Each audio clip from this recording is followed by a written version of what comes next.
Welcome everyone to Tales from the 90s, your retro time machine back to my favorite time period, the 90s. This week we're going back into 1992 for the first time in almost a year. We're going back to be precise, March of 1992, so let's go. Viewer warning. The following program contains material that may be too intense for some viewers. Parental discretion is advised.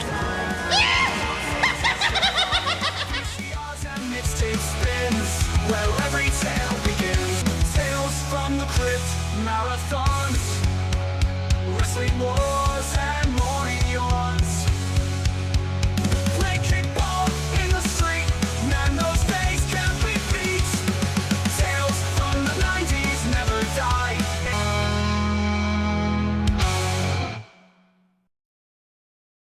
That's right, this is episode number 75. Can't believe I've made 75 of these so far. I talked last week about possibly doing a live stream for episode 101 and 102, or not 101 and 102, 100 and 101. One on Facebook one week, and then the next week on YouTube, just for something different, just to see if I can do this live. Because without, if I mess up, there's no editing, there's no taking a break, there's no nothing. But just to do it, and then of course it'll be available on all platforms. Like either the same day or next day or something like that, just to do something different, just celebrating 100 episodes. God willing I make it that far. I've made it to 75. But yeah, last time we were in 1992 was let me check here, because I was surprised I hadn't done an episode from 92 in such a while. I don't remember the exact date, because I should have put the dates on these, but I have on my notes, when I did the last time was episode number 35. So that was 40, episodes ago. And give or take a couple of weeks here and there where I didn't do an episode because I was sick. That time I was in the hospital I didn't have an episode for 2 or 3 weeks. So, yeah, it's been close to a year. But anyway, this is our 9th trip through 1992. I was 8 years old at this time and in 3rd grade, and moved to Norwood with my stepdad from hell, Marky Foe. More about him later. I've talked about him many times, but we'd moved to Norwood. I'd moved schools halfway through the school year. But we'll be in there about 3 months because we moved around December. But anyway, I do want to mention a bonus episode that I have coming out. It'll be May 7th, and it's the first Thursday of the month, and it's going to be just talking about my favorite board games of all time, whether I was playing them as a kid or as an adult. And not really a rankings or anything. This is my favorite. This is my favorite. It's kind of hard to do. They're all subjective because games are different. You got your games like Monopoly. Your staples like that. You've got kid games like Chutes and Ladders. You've got the fun games from the 90s like Eat at Ralph's or Gooey Louie, and you got like Goosebumps and Power Rangers and those type of games. So, it's hard to kind of rank what my favorite one is, but I'll just be talking about a bunch of them. That's the first Thursday of May 2026. Who knows when you're watching this? If you're watching this, hopefully, or listening, whatever. I get a lot more people watching than I do listening on Spotify, but I put it on there anyway just in case anybody wants to just listen to the thing. It's Tales from the 90s on everything. Well, let's just get into the episode, I guess. Normally I talk about wrestling, one of my favorite things. There's actually no wrestling events. I mean, obviously they were having live events and TV and stuff, but no pay-per-views or big events or anything to speak of. I believe WrestleMania was the beginning of April for this year. For the WWF, this was the year they were in Indianapolis, I believe, and so that would they didn't have any big shows the month before. Normally, how they were nowadays, they have them seemingly every 2 or 3 weeks. Plus, every Raw and SmackDown they have big matches. Back then when they had TV shows, it was normally one of their big stars would take on just a nobody in a what they call a squash match, and beat them in 2 or 3 minutes just to build that star up.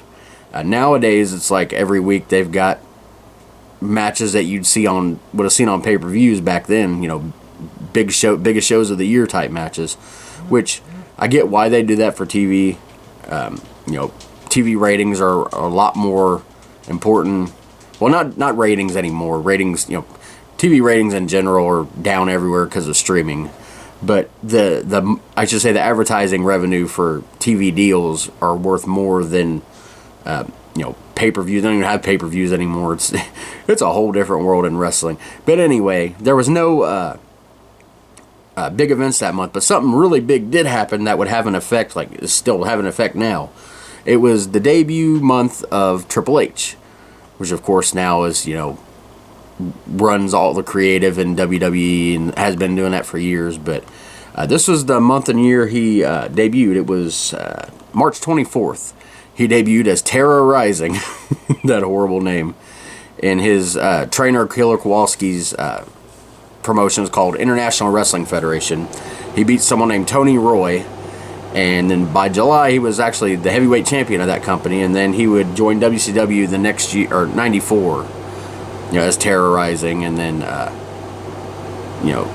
and then the first time I'd probably seen him there, just didn't realize it at the time. Probably just one of those guys that was just in a match on WCW Saturday night, and I was like, oh, another guy, he wasn't like a huge star. The first time I noticed him is when he was the Blue Blood character, Hunter Hearst Helmsley in WWF. And then, I followed him all through his run. Interesting thing about him is if original plans would have went through, we may not have had, the same everything in WWF. Stone Cold might, it sounds weird to say, but if Triple H hadn't have gotten in trouble, Stone Cold might not have taken off the way he did. And I'll kind of explain that if you don't know what I'm talking about. There was this group of guys that were friends. They called themselves the Clique. I'm sure everybody knows the story, but I'm just telling for the ones that don't. It was Shawn Michaels, Diesel, which was Kevin Nash, Razor Ramon, which was Scott Hall, X-Pac, and also, which was 1-2-3 Kid, and Sean Waltman, whatever 1,000 other names he had, 6. But and then Triple H. And they were all these friends, and Diesel and Razor Ramon were leaving the company to go to WCW. So they were at this big show in Madison Square Garden, and back then wrestling was protected. Like, if these people hate each other, they're not going to be seen. They may travel together and everything and be friends, but they're not supposed to be seen in public. Well, they went out in the ring together because it was Razor and Diesel's last day there, and they all hugged it out. And I can't remember who was wrestling in the match. I think it was Shawn and Diesel or Shawn and Razor. But they were hugging and everything, and it's like, people back. This was a huge controversy. I can't explain how big of a thing this was back then. Nowadays you see opponents hugging each other after the match, and then next week they hate each other again. You see this now, it's nothing, but back then it was big, and back then of course it needed punishment because that's the way wrestling was. So it couldn't punish Scott Hall and Kevin Nash. They were leaving the company. Shawn Michaels was the champion. They weren't about to take that off him. He was the most popular guy there. So the punishment all went to Triple H. And I mean, this story, like I said, this story's been well told many times. He was supposed to win the 1996 King of the Ring. Because of the punishment, he didn't. He ended up winning next year's in 97 and taking off from that.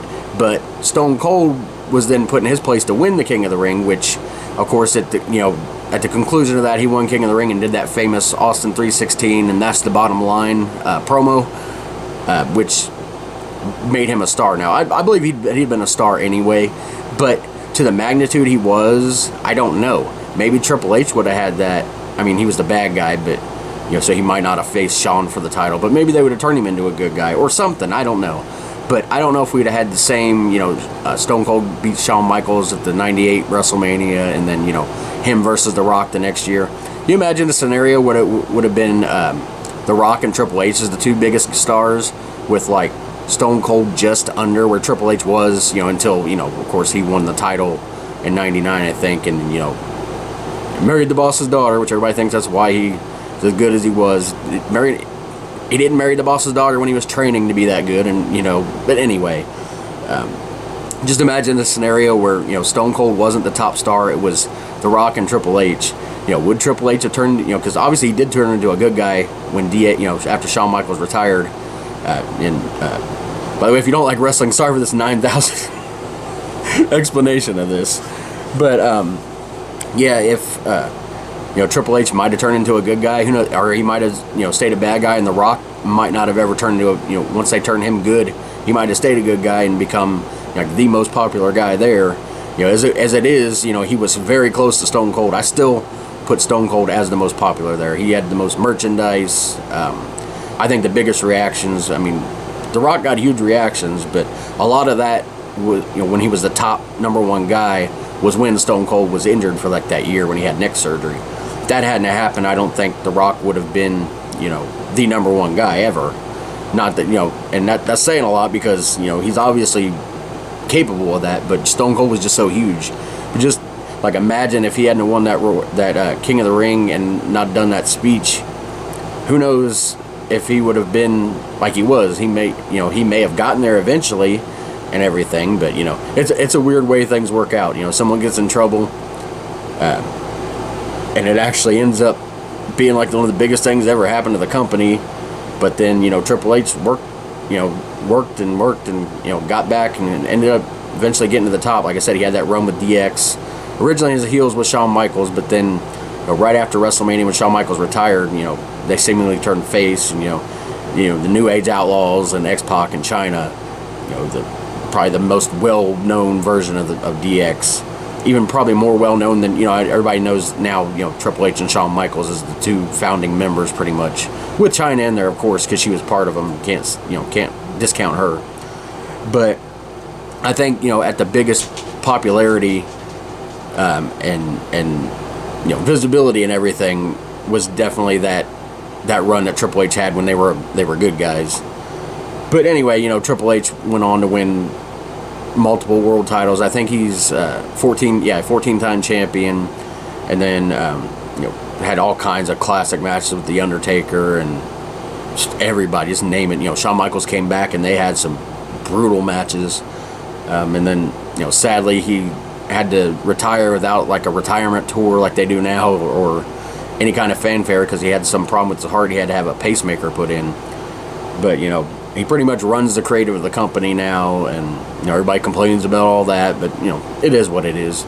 You'll never make anybody happy in wrestling, I don't think, fan-wise. I don't think there's any company where someone, every single person has either watched the show or went to the show and be like, I like this, there's nothing wrong with it, But anyway, that's just, like I said, no big events going on, but, something big that would definitely, like I said, between the thing with Stone Cold and Triple H taking control of the company, I mean that was about as huge as a WrestleMania event.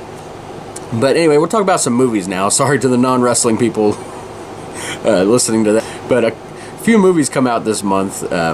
This first one is it's crap, but it's one of those cheesy ones that it's just. The movie called The Lawnmower Man by Stephen King. It's a Stephen King. I say by Stephen King. It's based on a short story by Stephen King that has nothing to do with it. Like the short story was weird itself. It's like this guy. It's like I can't remember if he was some kind of alien or possessed or monster or something. But this guy gets naked and goes out and cuts the grass. I can't remember, and he kills somebody. I don't remember the full story, but it wasn't this. What they turned it into in the movie, because obviously that wouldn't make a movie.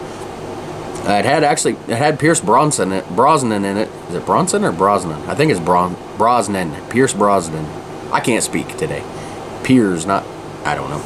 Anyway, let's not try to speak too much today on a podcast. So we'll see how that works. Anyway, it had good actors in it. It's just the story was just weird. It was a virtual reality thing that looks so cheesy by today's standards. Pierce Brosnan is a scientist who creates this thing that can make people smarter, and he's got this I don't want to call him a half-wit, try to make fun of him or anything, but he's not mentally the smartest. His neighbor named Job, who I don't remember if I guess he was adopted by this priest or something, but he beats him and stuff. He's not everybody's mean to him, calling him all kinds of names. So and he likes him, and he's called the Lawnmower Man because he's always cutting grass. That's literally the only thing that has to do with lawnmowers in this is the guy cuts grass. It has nothing to play. He don't go and kill somebody with. I think there might be a scene with a lawnmower in it. I can't remember, but nothing like the short story. But anyway, he does this virtual reality program, and the guy starts getting smarter, and eventually he gets so smart and arrogant and powerful and he ends up getting, long story short, going into like the computer and causing all these problems. And there's a second movie that's even crazier and dumber than this. Like if you want something cheesy horror type thing, it's not even like horror, just, kind of, I guess if you had to label it that, thriller or whatever, then watch it, but don't expect anything classic. Unlike the next movie, which is, I believe, won Oscars and was critically acclaimed, but I hadn't seen it until 5 or 6 years ago. It's the movie called My Cousin Vinny. Now, I'd heard of it, obviously. The number one reason, I heard it for 2 reasons that had nothing to do with the movie. Well, 3. One, it had Joe Pesci in it. Of course, by that time, Joe Pesci was like huge with everybody, even kids, because of the Home Alone movies, obviously. Home Alone and Home Alone 2 I think Home Alone 2 had just come out the year prior, November, so only a couple months before this. But anyway, he was on a hot streak there.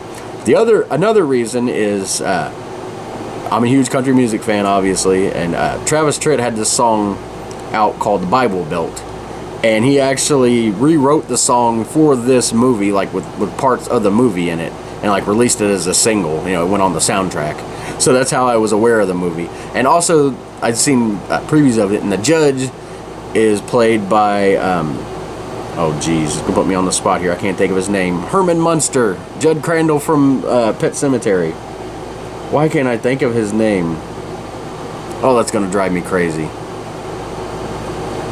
Oh, it's right on the tip of my tongue. Anyway, he played the judge in this, and it's like the first time I'd seen him in a non-horror role, although you really can't consider the Munsters horror. I mean, it is, but it's also hilarious.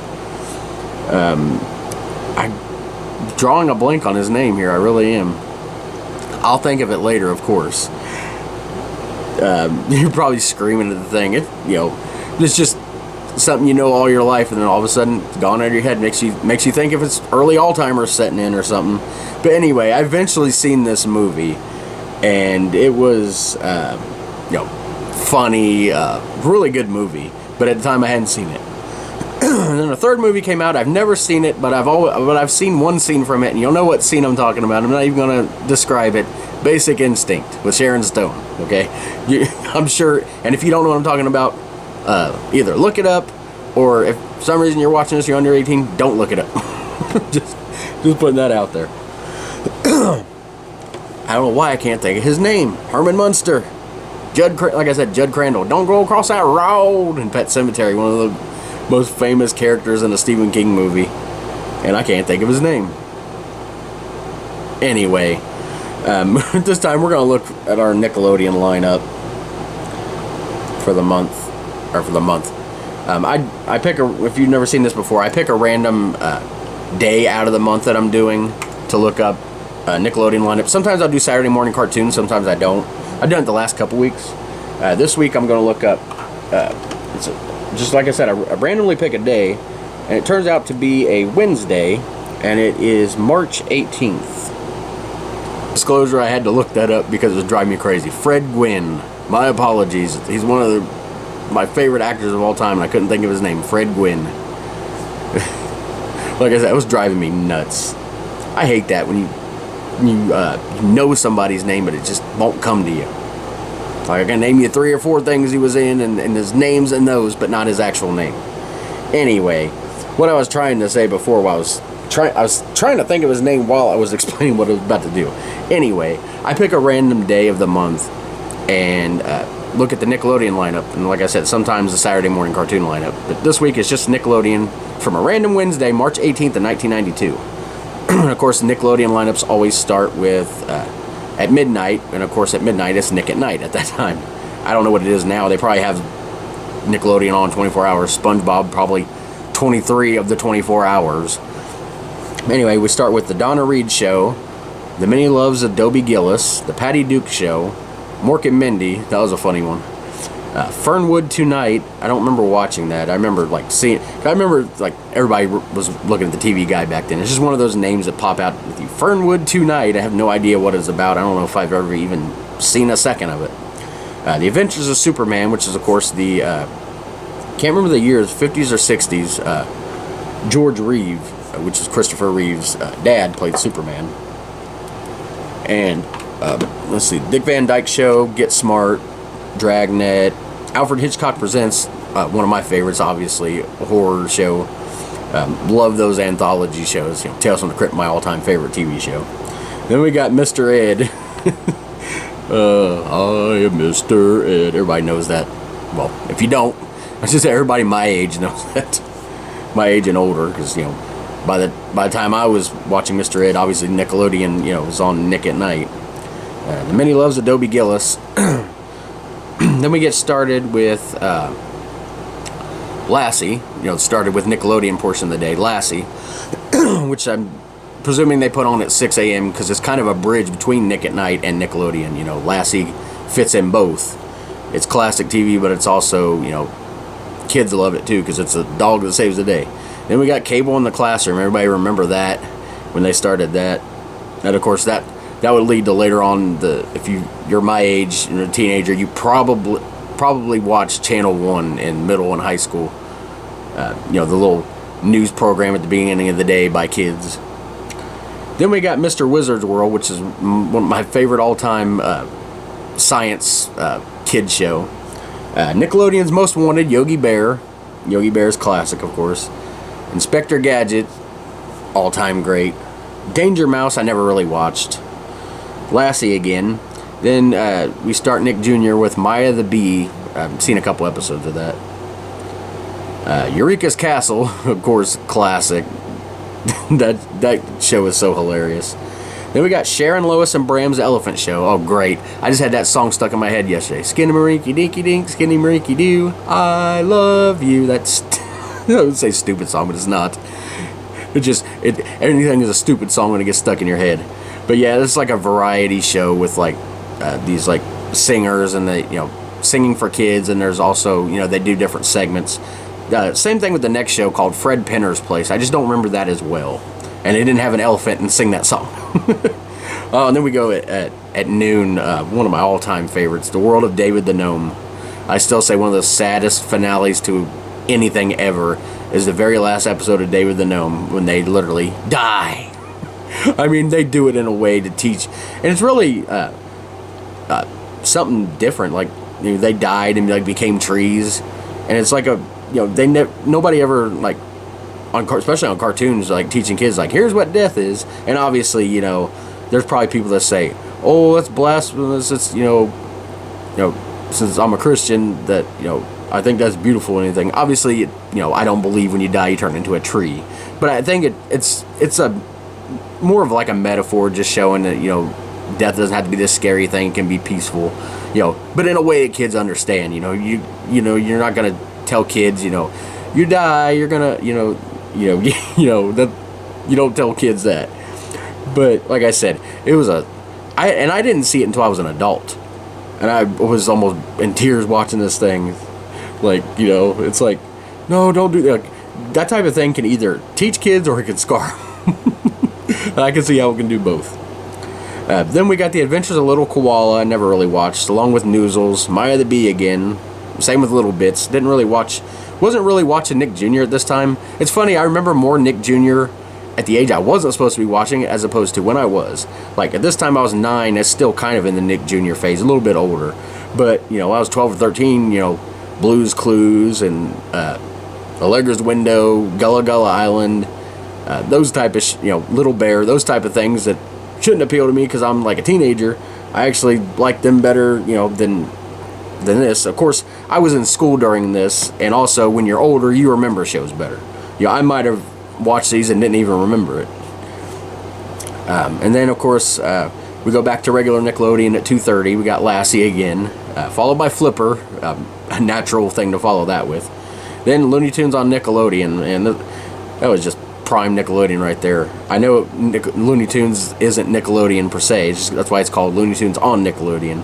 But it was still, I remember watching that so much on there.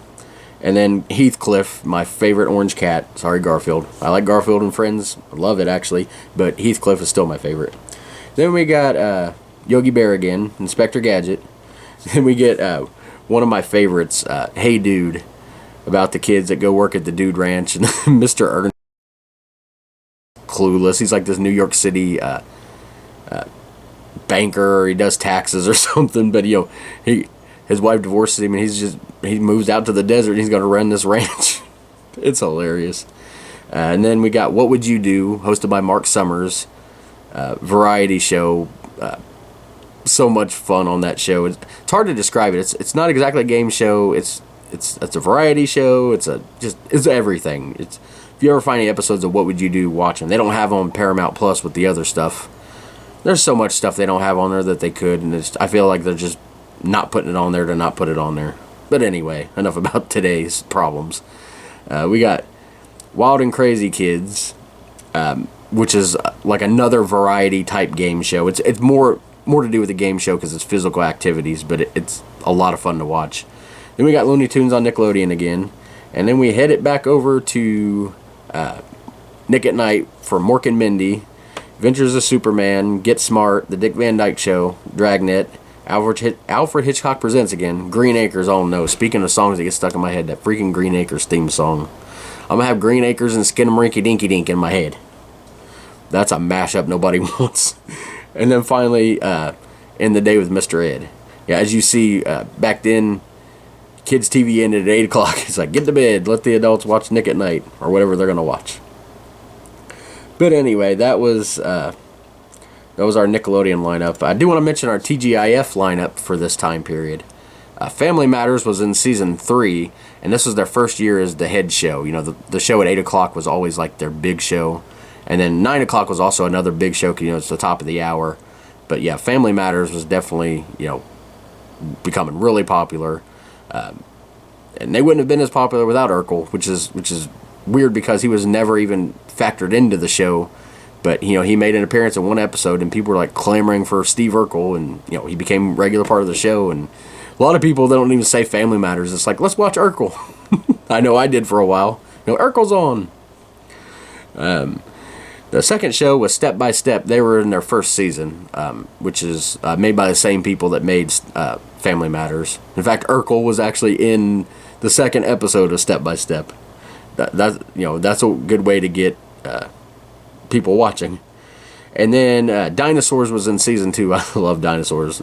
Baby Sinclair, not the mama, not the mama. That show is so classic. That was another one that had a dark ending. They were all about to die because the Ice Age was coming. I can't remember if that's exactly why. That don't sound right. I don't know. Anyway, I don't think I seen the last episode, but I heard about it. This basically the dinosaurs becoming extinct is the way it ends.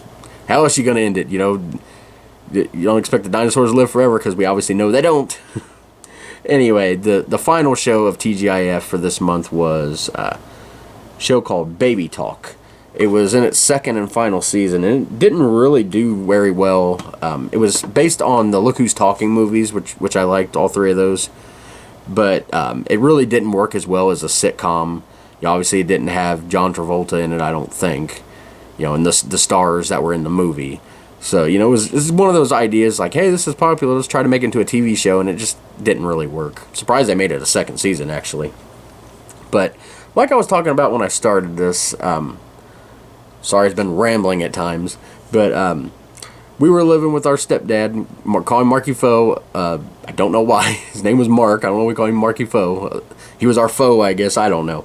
But anyway, this was like our first 3 months living with him in Norwood. I believe I can't remember if he moved, I think he moved in with my mom a couple months while we were still living in the apartments in Mount Carmel. But anyway, we'd moved there in the middle of 3rd grade. So I spent half the year there at school. At this time it was March, so still a couple months left in school. But times were actually good at this time. He wasn't, hadn't been abusive yet. He was still in the trying to impress my mom stage, I guess. I can't remember I don't think they'd gotten married at this point. But we'd moved, and where we lived, we were renting this house, and it was literally the last house in Norwood. We eventually would move one house over, but more about that later. But yeah, we were literally the last house in Norwood. It's weird. We lived on Section Avenue, and I can't remember the street name. Rhode Island, that's what it is. It's another thing that's going to drive me crazy. But yeah, we lived on Section Avenue, and literally the house next to us, same street, and it didn't turn or nothing, was considered another town, Bond Hill, and considered another street name, Rhode Island. I don't know why. Like, I get town line separating, but I don't know why that street changed names, and especially right there. It's just, I don't know, it probably had something to do with some kind of land dispute or something between whoever ran the towns. I don't know. It was just weird. That's all I know. But yeah, we were just getting like to learn the neighborhood at the time. You know, starting to become friends with who would be our neighbors. They were 2 houses over at the time, and then meeting our neighbor named Dorothy. And I've told this before. We actually got her house when after she died. Sadly, of Alzheimer's disease. We could tell that she was like a little off, but she was always nice. I think hers went more like really quick as opposed to some that have Alzheimer's disease over like years, and they slowly start forgetting. I mean, she might have been like that because like we didn't know her that long, but it just seemed like she went from knowing us to all of a sudden her acting really funny, and then us not seeing her anymore because I think she went to either live with her kids or in a nursing home or something. I don't know, maybe she went to hospice, I'm not sure. But anyway, she was a really nice lady. She had this little white Volkswagen. I guess was her husband's when he was still alive, and her name was Dorothy. We called it the Dorothy bus. So forever Volkswagens were known as Dorothy buses. But she was so sweet, and it made me so mad. Like she wasn't even like hardly in the ground basically before Marky Foe had to go buy her a house, and he was all celebrating. He made me go out there and it was like, I remember it was winter. I can't remember what year it was. It might have been. I don't think it was might have been 93. Unless it's the end of this year, but I don't really think so. I can't remember. I'd have to look back. I looked up the records before, because I was curious of when they bought it, when my parents bought it. Well, parents. My mom's my parent. I don't consider him my parent. He's dead now, by the way. But anyway, yeah, I remember him making me go out in the cold and take the for sale sign down, like some big celebration. It was like, yeah, this nice old woman that we really fell in love with is dead, and you're like, can't wait to get her house. But anyway, that's beside the point. At this time, things were going good. Sorry, my phone keeps going nuts. At this time, I was still going to visit my dad on the weekends. They ended up having the big blow up in the summer because my dad would come over and watch us parts during the summer while my mom and Marky Foe went to work. And then I think my dad brought if there's one flaw my dad had, it was that he drank a lot. He was never mean. He never was out drunk driving or doing anything he wasn't supposed to do. It's just he had the problem with alcohol, and I guess he'd brought it over. I didn't even realize it, and he was drinking while he was babysitting us, and nothing went wrong. But they found it, and it's real funny to find out that Marky Foe was just so mad that someone would happen to be drinking while watching his stepkids, when later on all he would do was drink and take us into the bars and drive drunk all the time and fall asleep in the back of his van naked for some weird nasty reason, and come out with all this stuff all over him. I'm not going into it. But it's just real funny that he would get so mad about that. It's more about him having control, and he didn't want him around because I guess he was jealous because because it's my mom's ex. Obviously he's my dad. But it had more to do, I think, with that than anything. It's just a reason to get rid of him. And it made my dad stop coming around, and I didn't see him again until 1999 when my Uncle Dan passed away, sadly. That was what brought us back together. But yeah, it was a good 6 or 7 years. But at this time, I was still going over there on the weekends. My grandpa, Wally, had moved from the house I was born in after Grandma Lois died. But that's where, and my dad was living there in Indiana. I can't remember if he was living in Indiana yet, but I know my sister was, so maybe he was going, because I remember going to her wedding. It was a long time. I remember my dad wearing this brown jacket, in this nice shirt. It was his suit.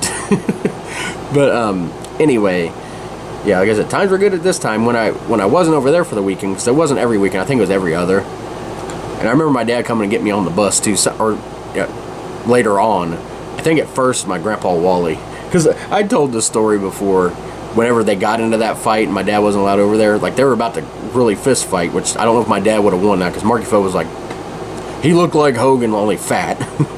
He was like 6'6", and you know, my dad was not 6'6" and not 9,000 pounds like Marky Fo.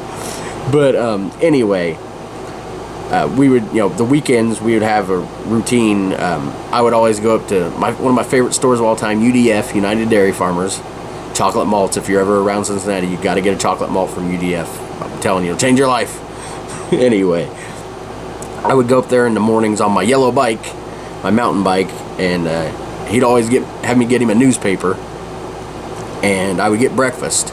And most of the time, it would be my favorite thing in the world that they discontinued: the cherry sweet rolls. They still have the cinnamon ones. You know the ones I'm talking about? They're square, and you can cut them into like 6, and they got icing on them, and they're just called, you know, the cinnamon rolls or whatever, basically. But they used to have these things called cherry sweet rolls, where they were iced the same, but the rolls had like cherry in them. Like, oh, these things were so good.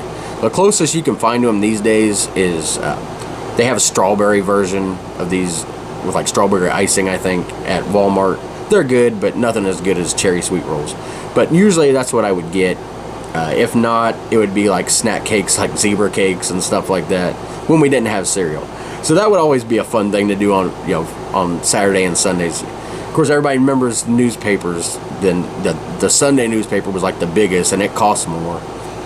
If you guys remember, like back in the old days, the old newspaper machines, or I don't know if they called them machines, or just whatever, the things they were in, like, it was like, it's a different time. Like today, they would never do it. They would have some way to dispense a newspaper where it came out and you just get the one. But back then, you put the money in, you open it up, you could conceivably take all of it. And there were some people that probably did. But it's basically just an honor system. You're supposed to just take one newspaper, you know. Obviously, you know, if someone took them all, the newspaper company's not like going to go out of business because they're losing that much money. But anyway, just such a simpler time that, you know, people could be trusted as like, okay, just take one. But, whoa, I got frog stuck in my throat all of a sudden. But anyway, everybody remembers the newspapers on Sunday always had more in it. They had more ads in it, just more to the Sunday newspaper than any other time. But, from UDF or the newsstand sometimes, the newspaper. I guess it was newspaper stand, even though it's not at a stand. Newspaper machine didn't sound right. But anyway, yeah, as I said, we're just getting to meet the neighbors and just learning the neighborhood that we would be part of for about 5 or 6 years. Just really spent my formative years as a teen the most in that neighborhood, and just, you know, ended up knowing it like the back of my hand. Now is one of my favorite segments where I get to take a look at some of the kids' meal toys that came out back then. Of course, everybody knows them more commonly as Happy Meal toys. Even if they don't come from McDonald's, you call them Happy Meal toys. Which I just discovered something that my wife's going to go nuts about. They got the Baby Yoda toys and meals and everything coming, I think, next month from Burger King. She's going to go crazy about that. Oh, there's some kind of garlic Whopper or sauce or something. I'm not crazy about that. It's, anything that's got the name garlic in it always ends up being too garlicky, you know, except for garlic bread, which sometimes is, depending. Not a huge fan of garlic, but, you know, I can take it, you know, like I said, in garlic bread, and in some things, it's just, if there's too much of it, I instantly know, and it's like, maybe I'm a vampire, I don't know. But anyway, you know, talk about kids' meal toys. Obviously, got to talk about Happy Meal toys first. They had these toys called Young Astronaut toys, and these were like you get a little tiny astronaut figure, and then like a different vehicle to go with it. Like they had, let's see here, they had a space shuttle, obviously, lunar rover, a satellite dish, and a command module. Meanwhile, Burger King had these toys from this. There was this short-lived show on ABC. It was a cartoon. It was called Capital Critters. Burp there all of a sudden. It was basically created because of the popularity of The Simpsons. So it was a primetime animated like comedy type thing. I never watched it, so I don't know anything about it. Like I said, very short-lived. In fact, I think it was canceled this month. 13 episodes were shot, but only 7 were aired. They eventually aired the full 13 on like not comedy, Cartoon Network a couple years later. But you know, they had toys based on this. And like I said, I don't know much about the show to even know what the toys were. Pizza Hut had a really big promotion, and when they did kids promotions, they did a lot, not just come out with toys. They had collectible cups. Anyway, the theme for this one was based on the cartoon Darkwing Duck. They had the collectible cups. They had like a crime fighting kit that had different stuff in it, and also posters, and even the personal pan pizza you got, which is like the big thing for kids back then. For the kids meal, Pizza Hut was even like a collectible Darkwing Duck box. And I'll get more into the Pizza Hut and their personal pan pizzas a little bit. But yeah, Pizza Hut went all out with those things. And I think it was like $1.99 extra for the kids meal. That's not bad. I know back then people were like, oh, $2. But I mean, today, add $1.99, especially the way McDonald's is with their stuff, especially when they come out with their adult kids meals these days. They want to charge literally like $17 for this thing of this nasty shake and some stickers that'll be collectible someday. Yeah, that's what they said about Beanie Babies, and they hyped it up so much they weren't collectible at all. So I guarantee the same thing about these freaking McDonald's stickers you're paying $17 for. Anyway, next, finally, Subway had just started doing their kids meals at the time, and they started in a pretty big way here. They had stuff from Full House. They had like cardboard standees and like little figures, and also puzzles. So Subway was just starting their kids meal then, and Full House had been like so big they took it off TGIF and put it during like their bigger nights of the week because it was such a popular show. Sorry, I keep getting messages to make sure nothing going on. Anyway, we'll talk about some sports now. Baseball, of course, was in spring training, just getting ready to start, and football had season was over. But sports, of course, in March is always about March Madness. The only time I ever watched basketball was during that time. A couple of my teams did pretty well in this tournament. One of my favorite teams is Miami of Ohio. They lost in the first round only by 5 points to North Carolina, but Ohio State did pretty good. They made it all the way to the Elite Eight. They were the number 1 seed, actually, in the Southeast region. They won the first round, defeated Mississippi Valley State. Then in the round of 32, they defeated Connecticut. And in the Sweet 16, they beat North Carolina, which, of course, had beaten Miami of Ohio. But they got defeated by Michigan, which is always a problem with us Ohio State fans. They got beat by Michigan in the Elite Eight in overtime. But team from around where I came from, we lived in Norwood at the time, and Xavier was right on the outskirts of Norwood, so it was close. But obviously the big team in Cincinnati is the University of Cincinnati, and we went all the way to the Final Four this year. This was a big year for us. I say us. My favorite team is probably Ohio State, but back then it was UC. But we were in the Midwest regional, and we destroyed Delaware in the first round, beat Michigan State in the round of 32.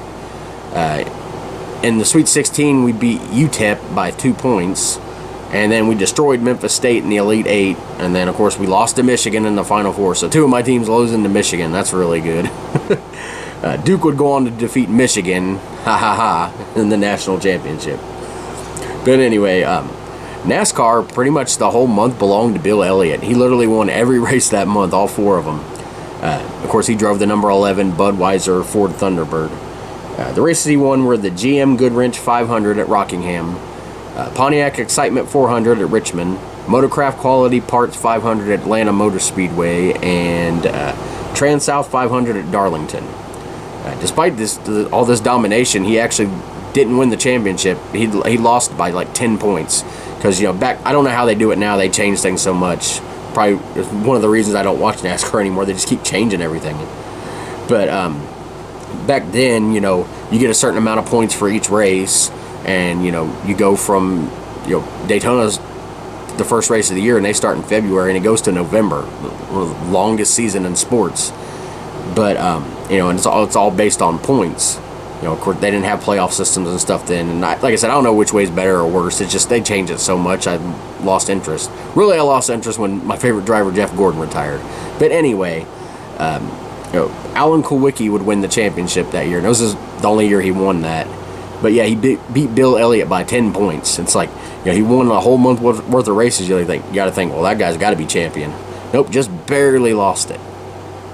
But talk about some music now. Of course, I was not listening to to pop music at all at the time. But I'll go through the charts here.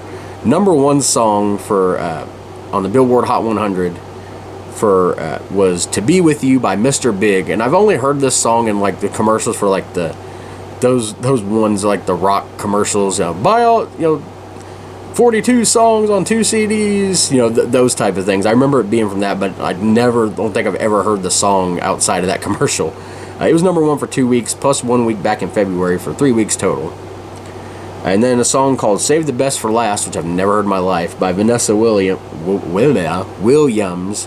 was number one for 2 weeks, plus 3 weeks in April for 5 weeks total.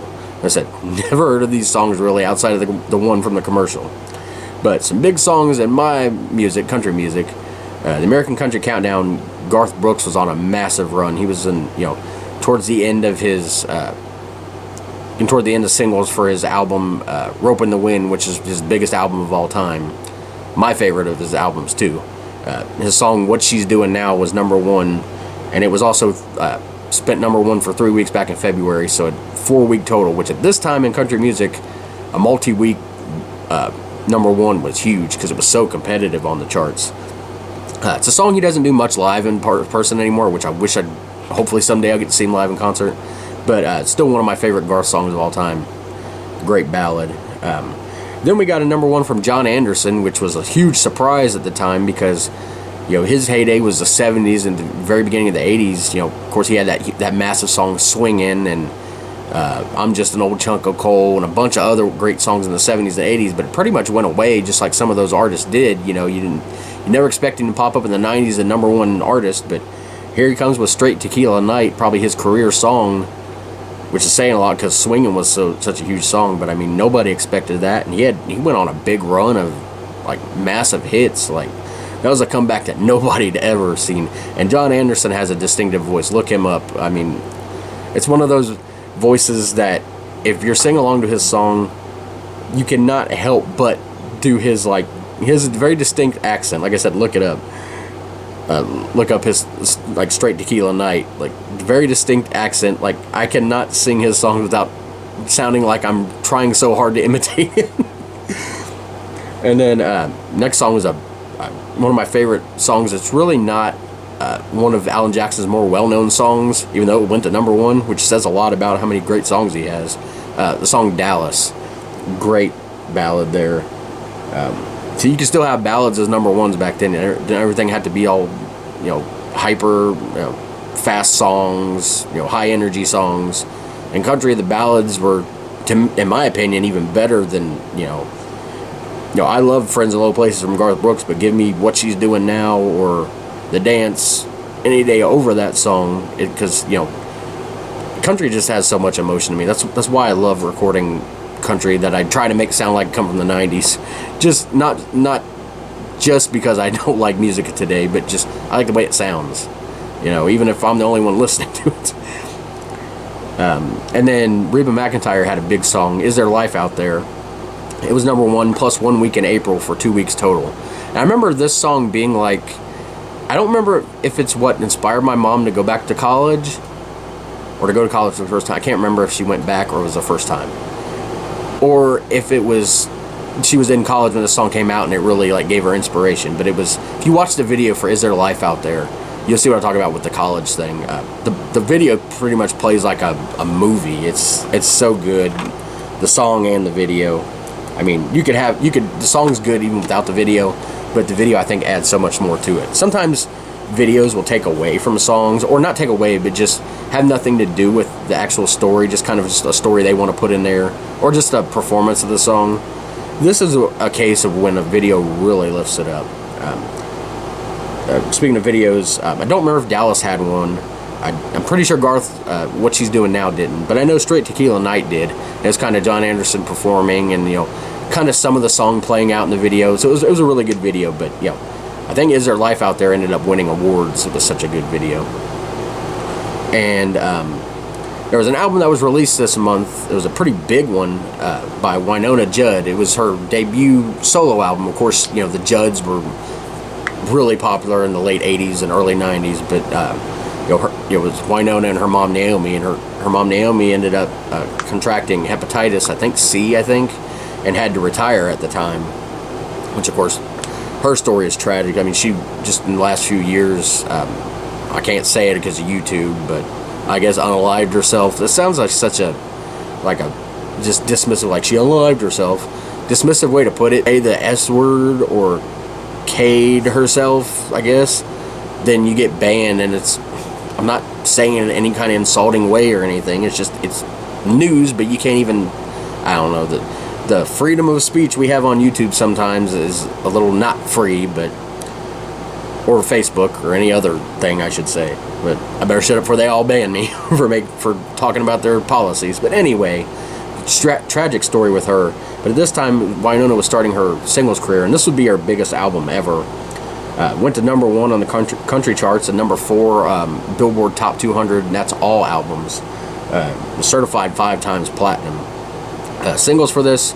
See, I always look back on this and always think her first single is actually what ended up being her third single, just because it was so iconic. But anyway, the first single is She Is His Only Need, went to number 1, great song.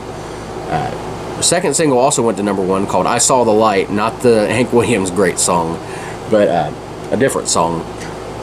It actually was rated by Billboard as the biggest country song of 1992, I guess, by airplay and stuff. So that was a big song. But the third song that came out also went to number 1, and for 4 weeks, and it's probably her career song, is No One Else on Earth.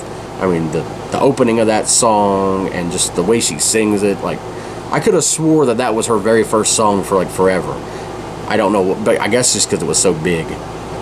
But and then her fourth single, which is I've never even heard the song, at least to my knowledge. It's called My Strongest Weakness, went to number 4. It's weird how songs will be released as singles and get played in some areas more than others. I don't think it was played in our area as much.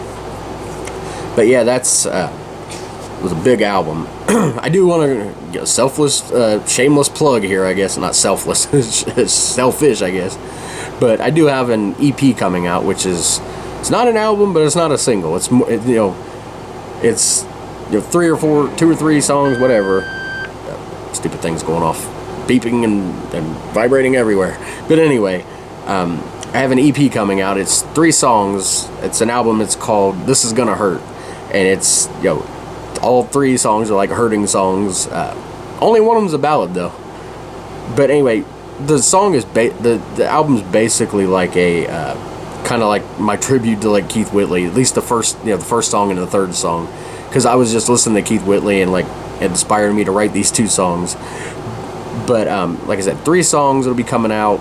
I don't know exactly when, this week, next week, whenever I get them, get everything finalized. But I do want to include on here a little snippet. It's a good thing this podcast is almost over because I can't speak anymore. But anyway, I do want to include a little sneak peek of my first song, which is called Bottom of the Bottle. It's directly influenced by Keith Whitley, but I'll include just a little bit of that here. Clock says quarter to closing, same old stool, same old song. Bartender asks if I'm lonely, I just shrug and say, pour it strong. Tried to drown your goodbye in bourbon, but the truth keeps floating high. Every swallow just gets me certain. You walked out, but you won't walk out my mind. At the bottom of the bottle, ain't the bottom of this hurt. I'm knee deep in this whiskey, but it ain't washing off the dirt. I keep chasing that forgetting, but you're there every single time. At the bottom of the bottle, put you right back home.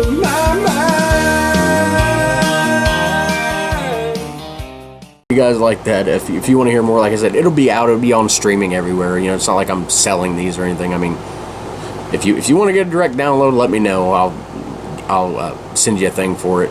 But, you know, if you want to support me and pretty much do it for free, just, you know, stream it Spotify, YouTube Music, Pandora, iHeartRadio, all the major streamers. Luckily, I'm on DistroKids Records, so they distribute to I think 30 different streaming sites. Some of them I've never even heard of, I'll be honest with you, but in case you use them or something that should be on there, just look me up on there. But anyway, before I get out of here, I was mentioning earlier about the pan pizza and how I talk about that later. They did a lot back in the 90s to get kids reading. You know, because obviously TV was becoming huge with Nickelodeon, and then, you know, Cartoon Network would come later on. You know, and, you know, the expanding of cable, you know, people were watching TV more, and, you know, of course, video games. You know, they wanted to make sure kids would still read. So, you know, they did these, I don't remember when it started. It may have even started in the 80s, but everybody from my generation always remembered the Pizza Hut Book It Club. If your school participated. Ours did, luckily. It's where you would read a certain amount, and then you would get these coupons from Pizza Hut. You get a free personal pan pizza if you read, you know, a certain amount of books, or can't remember if it was books or hours. I know later on, you know, they would have, you know, reading programs in libraries and stuff, but, you know, that was always the big thing, is you wanted to read, get that. And of course, I was like, not at this time, because it was just a couple months before they came out, but, you know, once I discovered Goosebump books, all my Book It stuff came from that. But yeah, you get your personal pan pizza at Pizza Hut. And then they would also have National Reading Days. And I remember this in elementary school, and also they even did it in middle school. I don't know about high school, because I don't know if they were doing it at the time, but it would be this day when it would just be like a day of reading. Like, they wouldn't be teaching class. You could literally read all day. They would encourage you, like, if you wanted to show up in your pajamas or bring a pillow and a blanket, you could either, you know, sit at your desk or out in the hallway, just spend the whole day reading, as long as you were reading and not, you know, doodling on stuff. And, you know, they would, you wouldn't get yelled at. You just read. So a lot of people fell asleep. They had ways of doing that without being caught, but it was mostly just a day to read.